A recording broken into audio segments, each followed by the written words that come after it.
बोला कोण बोलला? आता हे लोक काय बोलले ते ऐकत लोक नाही कोण दादागिरी दाखवत आम्ही दादागिरी नाही दाखवलेली आहे. तुला फेमस व्हायचंच आहे म्हणजे ना. पहिली गोष्ट तुला मराठी बोलता येत नाही बरोबर. चल नाही येत पण तू आता भाईगिरी करून ह्याला घेऊन आलास. तुला किती असेल 3 मन.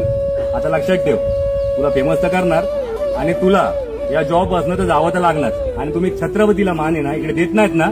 वसई एकुडे वसई फोर्ट तिथे छत्रपतींचे व्हिडिओ बनले पाहिजे. गड कशी तुटली, कपल काय करतात तिथे. तुमचे कपल आपल्या आई बहिणी बरोबर येतात तर ठीक आहे मानतो मी. पण आलतू फालतू कपल येतात तेव्हा तुमचे डोळे फुटतात काय? फुटतात. छत्रपती कळतो का तुम्हाला? छत्रपती कळतो. थांबवायचं नाही छत्रपतींना. फालतूगिरी करतोय आम्ही. फालतूगिरी करतोय. कपडे घालून काय दारू पितात तिथे मुलं? नाही ना. मग इज्जत मध्ये मान सन्मान द्यायचा छत्रपतींना आणि मराठी उद्यापासून शिकून यायचं. त्याशिवाय इकडे यायचं ना आमच्याकडे. मैं तेरे को मान दिया ना हिंदी में बात करके तो मेरे को तो सम्मान देना चाहिए ना महाराष्ट्र में. मराठी बोल के कितने साल हो गए तेरे को जॉब करके यहाँ पे?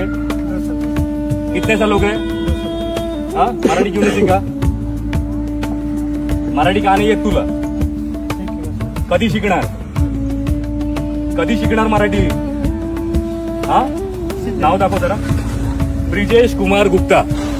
हा छत्रपतींचे फोटो काढताना हा व्यक्ती कुठे हा वसई फोर्टला असतो बरोबर. सिक्युरिटी गार्ड हा आपल्यासारख्या मराठ्यांना फोटो काढताना थांबवतोय. याचं काय केलं पाहिजे? आणि बोलतो हक्काने मला मराठी येत नाही. ओके